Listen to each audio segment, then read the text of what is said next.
ಮತ್ತೊಂದು ಎಕ್ಸ್ಕ್ಲೂಸಿವ್ ಆದಂತಹ ಸ್ಟೋರಿಯನ್ನ ನೋಡೋಣ. ರಾಜ್ಯದಲ್ಲಿ ಶಾಲೆಗಳಿಗೆ ಶಿಕ್ಷಕರ ಕೊರತೆ ಎದುರಾಗಿದೆ. ಸರ್ಕಾರಿ ಶಾಲೆಗಳು ಅಂತ ಅಂದ್ರೆ ಮೂಗು ಮುರಿಯೋರೆ ಹೆಚ್ಚು. ಅಂತದ್ರಲ್ಲಿ ಸರ್ಕಾರಿ ಶಾಲೆಗಳ ಬಗ್ಗೆ ಯಾಕೆ ಸರ್ಕಾರ ನಿರ್ಲಕ್ಷ್ಯ ಮಾಡ್ತಾ ಇದೆ? ರಾಜ್ಯದ ಸರ್ಕಾರಿ ಶಾಲೆಗಳಿಗೆ ಮಾಸ್ಟರ್ ಸ್ಟ್ರೋಕ್ ಇದು. ಕಲ್ಯಾಣ ಕರ್ನಾಟಕದಲ್ಲಿ 17,443 ಶಿಕ್ಷಕರ ಕೊರತೆ ಇದೆ. ಈಗಾಗಲೇ ಶಾಲೆಗಳು ಆರಂಭ ಆಗ್ತಾ ಇದೆ, ಶಾಲೆಗಳತ್ತ ಮಕ್ಕಳು ಹೋಗ್ತಾ ಇದ್ದಾರೆ. ಆದ್ರೆ ಮಕ್ಕಳು ತರಗತಿಯಲ್ಲಿ ಕೂತ್ರೆ ಪಾಠ ಮಾಡೋದಕ್ಕೆ ಶಿಕ್ಷಕರೇ ಇಲ್ಲ. ವಿಷಯವಾರು ಶಿಕ್ಷಕರು ಇಲ್ಲದೆ ಮಕ್ಕಳಿಗೆ ಬೋಧನೆ ಕಷ್ಟವಾಗ್ತಾ ಇದೆ. ಮಕ್ಕಳ ಭವಿಷ್ಯದ ಜೊತೆ ಶಿಕ್ಷಣ ಇಲಾಖೆ ಚೆಲ್ಲಾಟವಾಡ್ತಾ ಇದೆಯಾ? 17,000ಕ್ಕೂ ಹೆಚ್ಚು ಶಿಕ್ಷಕರ ಕೊರತೆ ಆಗಿದೆ. ಆದ್ರೆ ಶಿಕ್ಷಣ ಇಲಾಖೆ ಏನ್ ಮಾಡ್ತಾ ಇದೆ? ಯಾಕೆ ಸರ್ಕಾರ ಇದ್ರ ಬಗ್ಗೆ ಗಮನ ಕೊಡ್ತಾ ಇಲ್ಲ? ರಾಯಚೂರು ಜಿಲ್ಲೆಯಲ್ಲಿ 117 ಶಾಲೆಗಳಲ್ಲಿ ಶಿಕ್ಷಕರೇ ಇಲ್ಲ. ಶಿಕ್ಷಕರು ಇಲ್ಲದೆ ಶಾಲೆಗಳ ಪ್ರಾರಂಭೋತ್ಸವ ನಡೀತಾ ಇದೆ. ಶಿಕ್ಷಕರ ಕೊರತೆಯಿಂದಾಗಿ ಅಭಾವ ಎದುರಿಸ್ತಾ ಇದೆ ಶಾಲೆಗಳು. ಮಕ್ಕಳು ಹಾಗಾದ್ರೆ ಏನ್ ಕಲಿಯೋದು ಶಾಲೆಗಳಿಗೆ ಹೋಗಿ? ಮೊದಲೇ ಈಗ ಸರ್ಕಾರಿ ಶಾಲೆಗಳು ಅಂತ ಅಂದ್ರೆ ಜನ ಮೂಗು ಮುರಿತಾರೆ. ಎಂತ ಹಳ್ಳಿಗಳಲ್ಲಾದ್ರೂ ಅಷ್ಟೇ ಖಾಸಗಿ ಶಾಲೆಗಳಿಗೆ ತಮ್ಮ ಮಕ್ಕಳನ್ನ ಕಳಿಸ್ತಾರೆ. ಯಾಕೆ ಅಂದ್ರೆ ಸರ್ಕಾರಿ ಶಾಲೆಗಳಲ್ಲಿ ಪಾಠ ಮಾಡೋದಕ್ಕೂ ಕೂಡ ಶಿಕ್ಷಕರಿಲ್ಲ. 7 ಜಿಲ್ಲೆಯಾದ್ಯಂತ 2,647 ದೈಹಿಕ ಶಿಕ್ಷಕರ ಹುದ್ದೆ ಖಾಲಿ ಇದೆ. ಸಾವಿರಾರು ಹುದ್ದೆಗಳು ಖಾಲಿ ಇದ್ರೂ ಕೂಡ ಯಾಕೆ ನೇಮಕಾತಿ ಆಗ್ತಾ ಇಲ್ಲ? ಶಿಕ್ಷಕರ ಕೊರತೆ ಎದುರಾಗಿದೆ ರಾಜ್ಯದ ಶಾಲೆಗಳಲ್ಲಿ. ಕಲ್ಯಾಣ ಕರ್ನಾಟಕದಲ್ಲೇ ಅಂಕಿಅಂಶಗಳನ್ನ ನೋಡಿದ್ರೆ ನೀವು ಶಾಕ್ ಆಗ್ತೀರಾ. 17,443 ಶಿಕ್ಷಕರು ಬೇಕಾಗಿದ್ದಾರೆ. ಕೊರತೆ ಇದೆ. ಈಗಾಗಲೇ ಎಜುಕೇಶನ್ ಮುಗಿಸಿ ಶಿಕ್ಷಕರು ಕಾಯ್ತಾ ಇದ್ದಾರೆ ಯಾವಾಗ ಸರ್ಕಾರ ನೇಮಕ ಮಾಡಿಕೊಳ್ಳುತ್ತೆ ಅಂತ. ಇಷ್ಟು ಕೊರತೆ ಇದೆ, ಸಾವಿರಾರು ಹುದ್ದೆಗಳು ಖಾಲಿ ಇದೆ. ಆದ್ರೂ ಸಹ ಸರ್ಕಾರ ಒಂದ್ ಕಡೆ ನೇಮಕ ಮಾಡ್ಕೋತಾ ಇಲ್ಲ, ಮತ್ತೊಂದು ಕಡೆ ಮಕ್ಕಳ ಭವಿಷ್ಯದ ಜೊತೆ ಕೂಡ ಚೆಲ್ಲಾಟ ಆಡ್ತಾ ಇದೆ.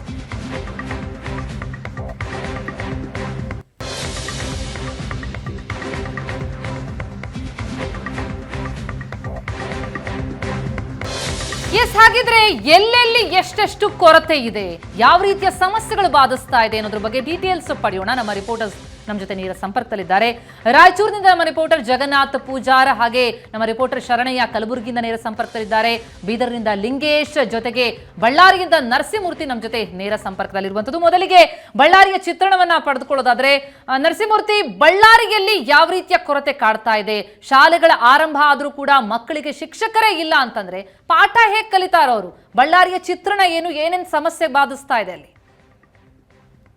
ಪ್ರತಿಮಾ, SLC ಫಲಿತಾಂಶ ಬಂದ ಕೂಡಲೇ ಕರಾವಳಿಯ ವಿದ್ಯಾರ್ಥಿಗಳು ಮೇಲುಗೈ, ಮಲೆನಾಡು ವಿದ್ಯಾರ್ಥಿಗಳ ಮೇಲುಗೈ ಸಾಧಿಸಿದ್ದಾರೆ, ಮೈಸೂರು ಬೆಂಗಳೂರು ವಿದ್ಯಾರ್ಥಿಗಳು ಮೇಲುಗೈ ಸಾಧಿಸಿದ್ದಾರೆ ಅಂತ ಸಾಕಷ್ಟು ಸುದ್ದಿಗಳನ್ನು ಮತ್ತು ಚಿತ್ರಗಳನ್ನು ನೋಡ್ತೇವೆ. ಆದರೆ ಹೈದರಾಬಾದ್ ಕರ್ನಾಟಕ ಅಥವಾ ಕಲ್ಯಾಣ ಕರ್ನಾಟಕದ ಭಾಗದ ವಿದ್ಯಾರ್ಥಿಗಳು ಯಾಕೆ ಮೇಲುಗೈ ಸಾಧಿಸೋದಿಲ್ಲ ಅನ್ನೋದಕ್ಕೆ ಒಂದು ಪ್ರಮುಖವಾದಂಥ ಕಾರಣ ಅಂತಂದರೆ ಇಲ್ಲಿ ಶಿಕ್ಷಕರ ಕೊರತೆ ಎದ್ದು ಕಾಣ್ತಾ ಇದೆ ಅನ್ನೋದನ್ನ ನಾವೀಗ ಅಂಕಿ ಅಂಶ ಸಮೇತವಾಗಿ ತಮಗೆ ಹೇಳ್ಬೋದಾಗಿದೆ. ಯಾಕಂದರೆ ಕಲ್ಯಾಣ ಕರ್ನಾಟಕ ಭಾಗದಲ್ಲಿ ಸರಿಸುಮಾರಾಗಿ 17,000ಕ್ಕೂ ಹೆಚ್ಚು ಶಿಕ್ಷಕರ ಕೊರತೆ ಇದೆ. ಇದು ಇವತ್ತು ನೀಡಿದಲ್ಲ, ದಶಕಗಳಿಂದನೂ ವರ್ಷಗಳಿಂದಲೂ ಕೂಡ ಏನು ಶಿಕ್ಷಕರ ಕೊರತೆ ಏರ್ತಾನೆ ಬರ್ತಾ ಇದೆ.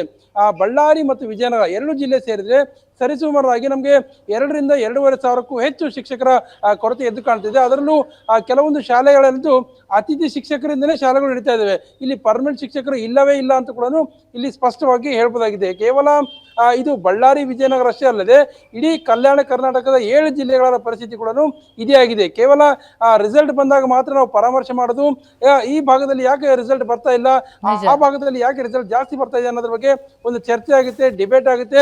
ತದನಂತರ ಎಲ್ಲರೂ ಕೂಡ ಮರ್ತು ಹೋಗ್ತಾರೆ. ಮತ್ತೆ ಜೂನ್ ಮೊದಲ ವಾರದಲ್ಲಿ ಶಾಲೆ ಪ್ರಾರಂಭ ಆಗುತ್ತೆ.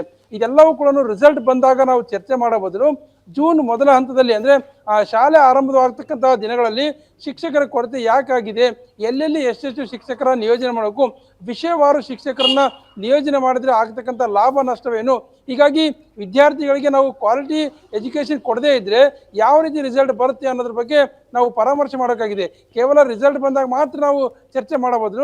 ಶಾಲೆಯ ಆರಂಭ ದಿನಗಳಲ್ಲಿ ಯಾವ್ಯಾವ ಶಾಲೆಗಳಲ್ಲಿ ಶಿಕ್ಷಕರ ಕೊರತೆ ಇದೆ, ಯಾವ್ಯಾವ ವಿಷಯವಾರು ಶಿಕ್ಷಕರ ಕೊರತೆ ಇದೆ, ಅದೆಲ್ಲವನ್ನು ಫುಲ್ಫಿಲ್ ಮಾಡಿದ್ರೆ ಮಾತ್ರ ನಾವು ರಿಸಲ್ಟ್ ಅಲ್ಲಿ ಹೆಚ್ಚು ನಿರೀಕ್ಷೆ ಮಾಡಬಹುದಾಗಿದೆ. ಇಲ್ಲದೆ ಇದ್ರೆ ಪರಿಣಾಮಕಾರಿಯಾದಂಥ ರಿಸಲ್ಟ್ ಕೊಡಲಿಕ್ಕೆ ಈವರೆಗೂ ಅಲ್ಲ, ಮುಂದೆ ಕೂಡ ಸಾಧ್ಯವಿಲ್ಲ ಅಂತ ಮಾತನ್ನು ನಾವಿಲ್ಲಿ ಸ್ಪಷ್ಟವಾಗಿ ಹೇಳ್ಬೋದಾಗಿದೆ.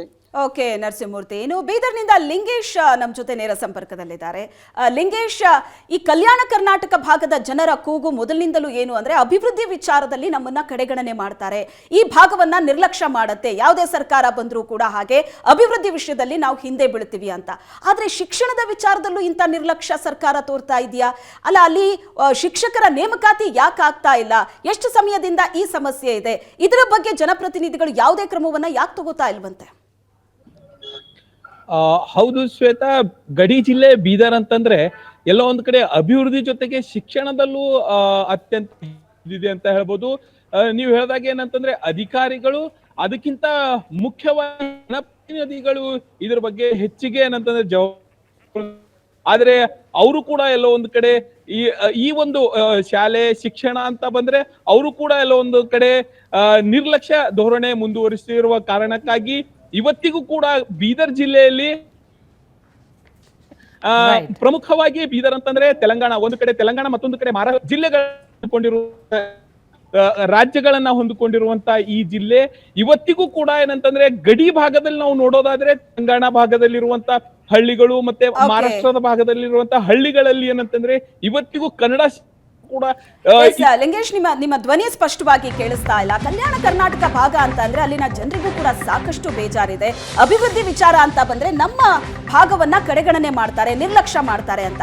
ಆದ್ರೆ ಶಿಕ್ಷಣದ ವಿಚಾರದಲ್ಲಿ ಇದಾಗಬಾರ್ದು, ಯಾಕಂದ್ರೆ ಮಕ್ಕಳ ಭವಿಷ್ಯದ ಜೊತೆ ಆಟ ಆಡುವಂತಹ ಹಕ್ಕು ಯಾರಿಗೂ ಕೂಡ ಇಲ್ಲ, ಅಂತ ಕೆಲಸ ಆಗಬಾರ್ದು.